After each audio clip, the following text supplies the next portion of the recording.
Bismillahirrahmanirrahim. Wassalatu wassalamu ala ashrafil mursaleen. Dear respectful audience, good morning. First of all, I want to express my gratitude and thankfulness to the organizing and the scientific community at the University of Ourgla for giving us this chance to participate in this scientific event and this international conference about applied linguistics.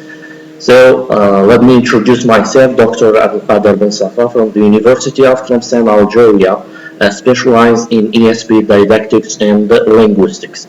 As you see in the slide, my presentation is about teaching specialized languages, some theoretical insights and practical issues.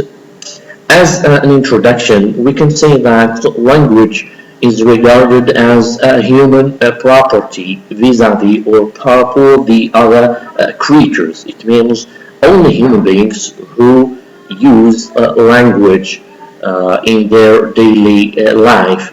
When we speak about daily life here, the second status given to language is that it's a means of communication. And when we say communication, here we are talking about all the types such as intrapersonal communication, interpersonal communication, extrapersonal communication, mass communication, and organizational communication.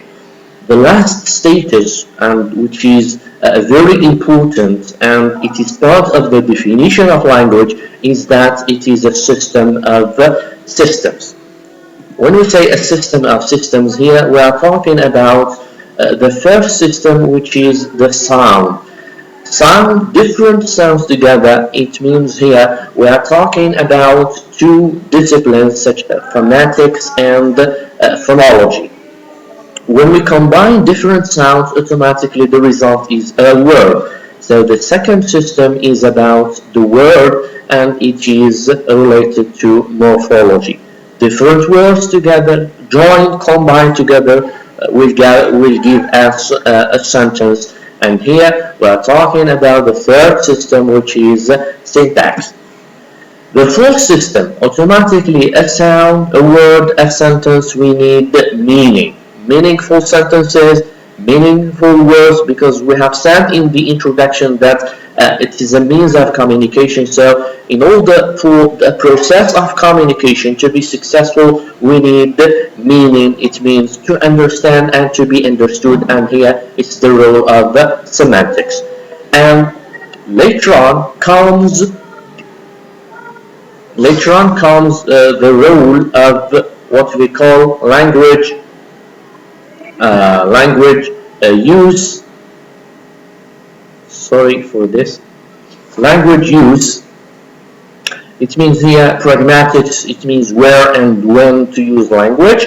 And automatically, when there is a use of language here, we will have a problem generated from the wrong use of language.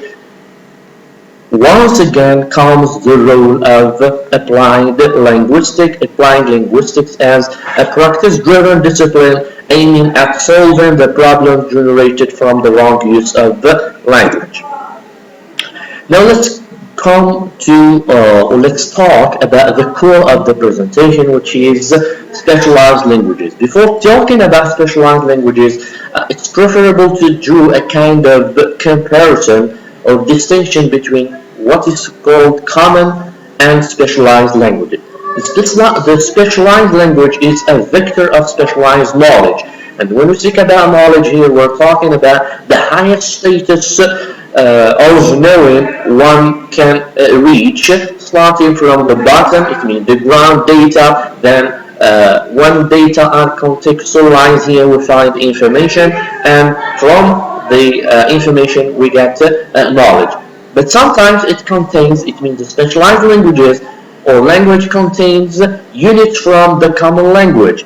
And this is something larger because we are talking about language. And when we say language, it means the previous systems mentioned in this presentation. Also, the second difference is that the common language is unmarked and it is based on the daily non-specialized exchange. It means here we are talking about daily life communication between normal people within a family, within a school, within an institution. Also, the specialized language is different from the common language regarding the usage and the information it conveys. Now, let's have a look at the specialized language. Specialized language is the language used in a particular field related to a given specific situation. And here we are talking about, for example, register analysis. It means here, when we speak about specific situation, let's take the language used between doctors, the language used between engineers, the language used between tourists, etc. So here it is relevant, this particular or this specialized language is relevant to a specific situation. So also specialized language is a one that differs from the general language by specialized expressions and the particular terminology. Also, specialized language has what we call linguistic codes. And when we say linguistic code, these linguistic codes are different from the common language, consisting of rules and specific units. The best example to illustrate this idea is the language used by doctors. There are specific codes that are used between doctors, between a doctor and his patient, and so on. All these definitions will lead to a conclusion that specialized language is an independent language. From specialized language, an important area which should be mentioned is language for specific purposes, or what is called the LSP. Looking to the history of LSP, we can say that language for specific purposes can be traced back to the Greek and Roman empires, according to Dudley-Evans and Assidon's 1998. In the same vein, Survival's 1977 stated that the history of LSP goes back to at least half a century. And when we speak about, if we want to define LSP or language for specific purposes, the definition of LSP that we favor actually comes from the definition of ESP put forward by Survival's. And when we speak about ESP here, we are talking about the best example of specialized languages, because ESP is about the teaching of English for specific purposes, specific context, and it has its own approach to teaching. So, according to Survival's 1988, LSP, the essential characteristics of specific purposes instruction are that it, first, developing courses in language for specific purposes consists of teaching as a process which is designed to meet specified needs of learners. And when we speak about teaching, here one may refer to three main concepts, which is pedagogy, related to the theoretical models of teaching and learning, and mainly related to child education. Pedagogy, the practical side of the theoretical models of teaching and learning, and education, which is the vein where both theory and practice come together. Let's continue with the definition of LSP. LSP related in content, i.e. in its themes and topic. The themes and the topic chosen should go hand in hand with the discipline itself, the occupation, and the activities centered on the language appropriate to those activities in syntax, lexis, discourse, and semantics. Now, speaking about the teaching of specialized languages, two angles should be mentioned: the theoretical issues and the practical issues. The theoretical issues, first of all, when teaching specialized language, the teacher should have a fluency in the general or common language. This is one of the major prerequisites because the fluency in this general or common language will help him in the process of communication, will help him in giving the input and receiving the output from the student.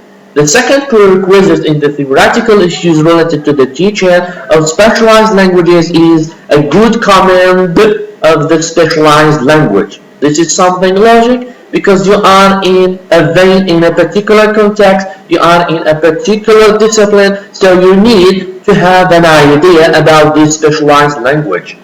Also, a serious ambition. The third prerequisite is to have a serious ambition to know more, to undertake research, because whatever degree you get, the teacher should bear in mind that he is still a learner, and the point of the departure is that by doing research, teachers will, this ambition will help him in defining the unknown and redefining the known. The last prerequisite related to the teaching of specialized languages is the consultation with specialists. Here we are referring to subject specialists, and here we are referring to the so-called the collaboration between the subject specialists, because those subject specialists are more aware about the specialized language. This is in theory the prerequisite to teach specialized languages. However, when it comes to practice, there are some issues that the teacher should take into consideration. The first issue is the identification of the contextual setting. And when we say contextual setting, here it is very important to contextualize the data in order to get information, and this information will help you reach the status of knowledge. Also, another issue is related to the linguistic aspect, cannot be totally separated from the referential and conceptual reality. The second one is the use of authentic material and subject matter orientation, because authenticity is very important to put the learners in a concrete target situation. The last issue is related to the knowledge and language are not an intersubjective in nature. It means that they go hand in hand. As a conclusion, one can say that the direction that can be suggested is that specialized language teaching and teacher education needs to follow if we are to ensure the fulfillment of our learners' needs from both a linguistic and cognitive perspective. And thank you very much for your attention.